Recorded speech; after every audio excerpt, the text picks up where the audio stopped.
Welcome back to Money Talks. I'm Matthew Moore in Istanbul. On to the rise and fall of Elizabeth Holmes now. She's the CEO of Theranos, a US medical lab services company. Now, it promised to revolutionize the blood testing industry by using only a few drops of blood in an inexpensive test. But now, federal investigators have barred her from owning or operating a lab for at least 2 years. Here's the background. Elizabeth Holmes launched Theranos in 2003. She was just 19 at the time. In 2013, the company offered a new way of testing blood using a device it invented with just the prick of a finger.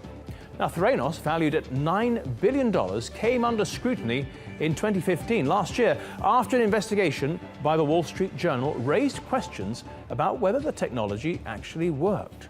Well, since January this year, the company has failed inspections by federal investigators and violated several clinical standards.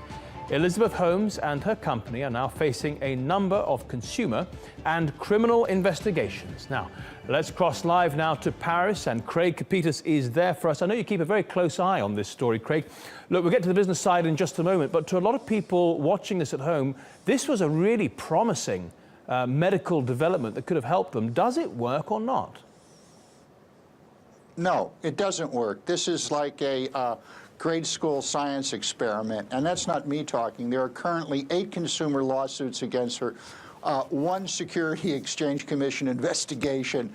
There's a federal attorney doing a criminal investigation. There's a congressional inquiry. And as you said, the Food and Drug Administration has shut down her labs and said she can't own or run one for at least 2 years. Okay, what are we supposed to make about of Elizabeth Holmes herself? I know you've spoken to a lot of people who are familiar with her. Well, Elizabeth Holmes is the result of the power of the self-perpetuating narrative. She's just the most, she's one of the latest kind of celebrity potatoes to come out of Silicon Valley. The king of Silicon Valley was Steve Jobs, and she realized early on that they needed a queen. So she modeled herself as the queen of Silicon Valley, and got a lot of very important people like Henry Kissinger, former Secretary of State George Shultz, to get on her board of directors to develop this series of 304 tests that would have revolutionized the medical industry. Believe me, it would have brought down costs. It had global implications. The only problem is that none of it worked, and she wrapped the entire business in secrecy. Okay, so at the very least, you could say she is a great saleswoman.